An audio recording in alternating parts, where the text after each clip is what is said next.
and we will make America great again. God bless you and good night. I love you.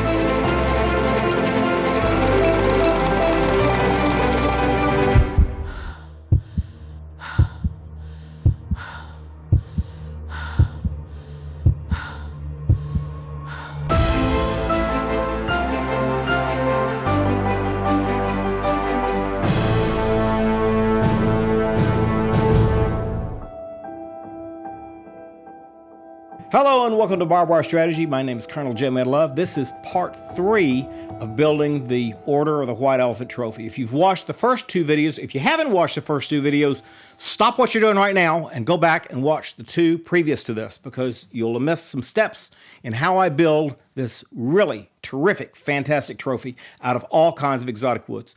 Again, I've got some more shows coming for you. I've got 2 scripts right here, as I said in the last 2 shows.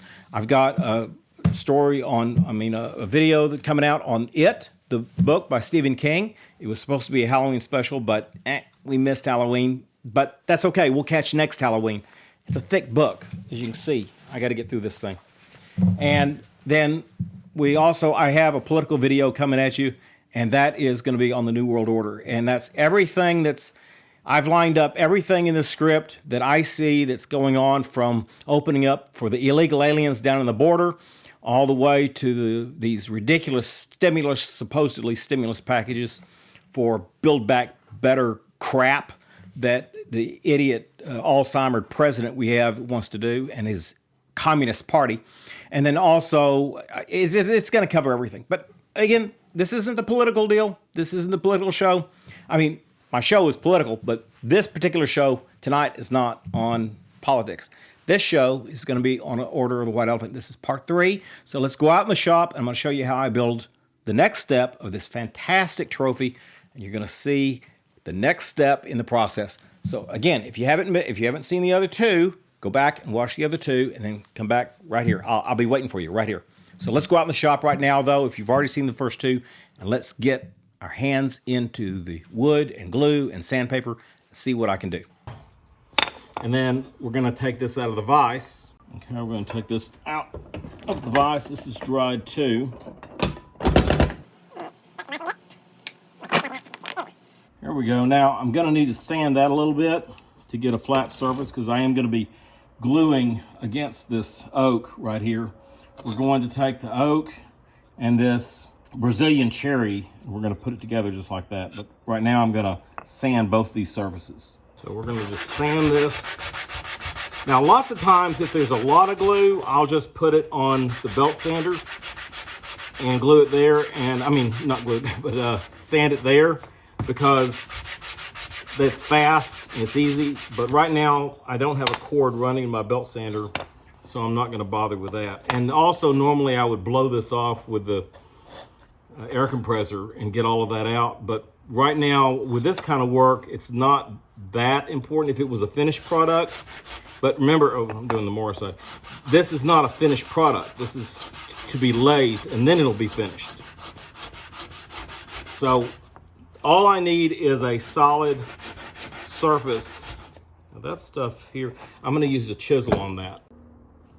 So right now, I'm going to take this chisel. I'm just going to run it down and get this glue, this gunk, off the side. It's kind of getting in the way. There we go. And then I'll come back on it with some sandpaper. Just want to get the bulk of this off.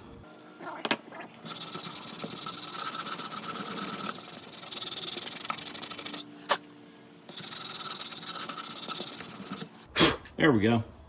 That's the kind of surface I want right there. All right, now we're going to glue this Jatoba, which is Brazilian cherry to this oak right here, and it's going to make this nice, finished out this nice sandwich. Although I have to admit, this looks a little bit thin. Might add another, I hate to add something on top of this mora, but I might add another one to that, because that looks a little bit thin, although I think last year's was that thin as well. So let's go ahead and put the glue on here. Okay, oh, by the way, if you ever have glue that's stopped up at the very end, I guess I should have filmed that when I did it. All you do is take a pair of pliers, squeeze the end of that, and just yank it out. And usually that gets it unstopped. It still has some dried up glue in there, but, so let's go ahead and just do this, just like before, and spread it all around. Now, this time I have to admit I did get too much glue on it. But you know what? It's just a little bit of glue. It's just, it gets a little bit messy, but as I say, whenever you put it on the lathe, it all comes off anyway. So aside from the fact that you waste a little bit of glue, which is basically not even a penny, it doesn't matter. I definitely want to keep the lace wood on one side and the mara on the other. The mara is from Africa, and it's a very blonde, very pretty wood.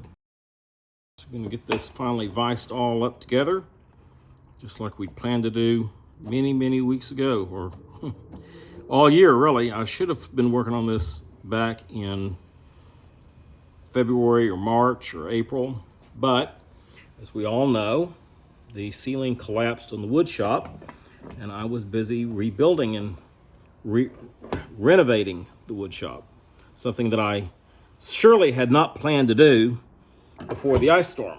I realized at the time that it was extremely cluttered, which made it worse for the ice storm. But I also thought that that's something I would do this spring, is unclutter it, which I guess in a way I had a much bigger uncluttering job than I had suspected in the beginning. Here we go. Now we're gonna let this set for about, I'm gonna let this set for about 2 days, and we'll come right back to it and debate on whether we should. I'll take some measurements, decide whether I need to go ahead and add another board to it to make it thicker. We'll see what it comes out to be.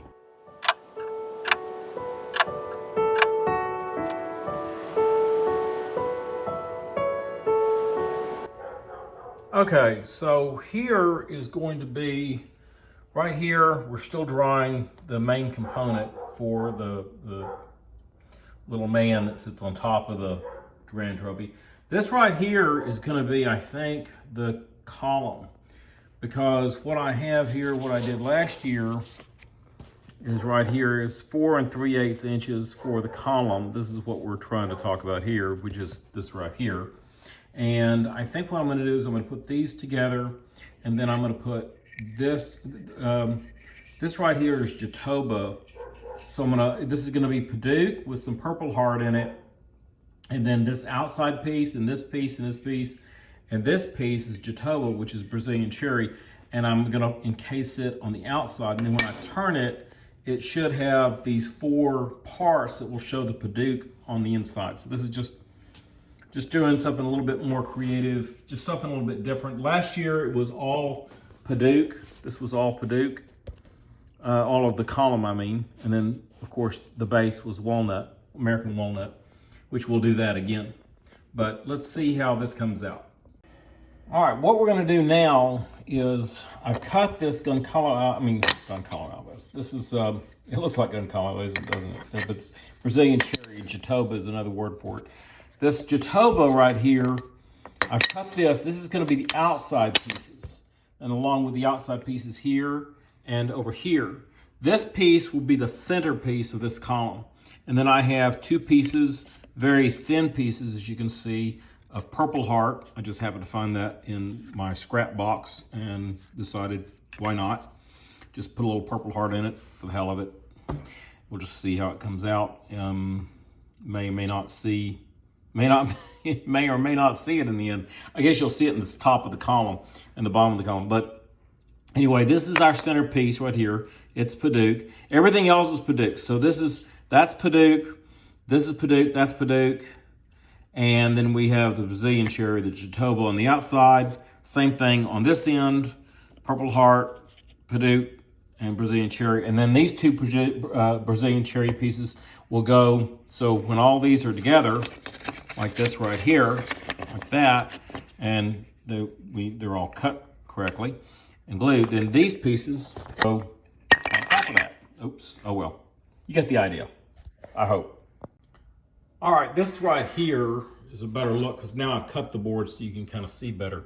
This is what the pillar will look like, and this is what it's composed of. You can see the Purple Heart there in the middle, and what you've got is Purdue and Purple Heart on each side, and then on each side of that you've got two pieces of Purdue, and on the outside all the way around is Brazilian cherry or Jatoba.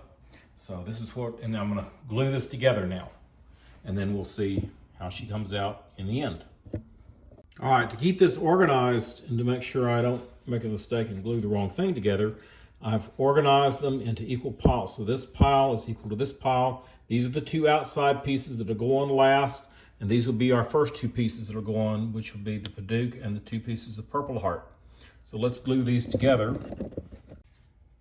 All right, let's put the glue on right here. Put the glue on just like I've done it before. Make sure we get, now the trick here is that we're gonna do one side, and then we're gonna flip this one over and do the other side. So this is a pretty thin piece. Now, whenever you're gonna use the glue again, so it's a good idea just to leave it open and leave it like that. And if it drips off, then oh well, you can wipe it up. But that way it keeps, especially my glue bottle's getting empty, so it's good to keep the glue to where the glue will keep, it'll keep flowing. If you set it up straight, then the glue's all going to run to the bottom, and then you got to sit here and wait for 5 minutes for the glue to run back to the top again. So might as well just set it down and let it relax. And this won't take but a second. I'm going to get this all rubbed together. Get all this glue on here. Sometimes you're doing this stuff, it feels like you're in first grade again doing glue, which I always made a mess of those things when I was a kid. All right, now here we go. We got all this done. This is all penetrated. All the pores are penetrated. I'm gonna set that right there on top, just like that. And we're just gonna go ahead and flip that right on over. Get out of here, bug. Move. Get out of here, like bug. All right, and we're gonna do that. I'm gonna set this up just like this. And we're gonna go in here and glue. Come on, glue. I'm gonna put a good layer on here. And now I'm gonna close it up because I don't plan to glue anymore. I'm gonna spread this out just like this. Get it nice, gluey, and sticky. Now, a lot of people say, or a lot of woodworkers say that they say you wanna get it tacky. In other words, let it sit here and dry for a minute. I've tried that and it does work, letting it set for a while. And certain glues, I know there are certain glues that where you let it sit there and get tacky for a while and it has a better adhesive. But as far as this just regular wood glue goes, there's no point in waiting for it to get tacky. Now see, I'm getting glue all over the place. It's getting really nasty, but it's not gonna matter because if I do end up with some solidified glue on it, I'm simply gonna put it on the belt sander and take that off. So it's not that big a deal at all. And that's all we have for tonight. I know you want to see the next steps, so just click on the next video if it's up, and I'm going to assume that it is up by now. And if it's not, just wait a little while and it will be. And you'll see the next step that I take on this white elephant trophy, and I'm taking you step by step, piece by piece, through all this exotic wood, and showing you how I glued it together, I mortised it, and then I turned it, and then later on we're going to turn the column and all of this stuff. So join me next time and you'll learn more about how to build this white elephant trophy for yourself. Or maybe not, I don't know. But I hope you enjoy it anyway. My name is Colonel Jim Edlove. This is Barbed Wire Strategy. Good night.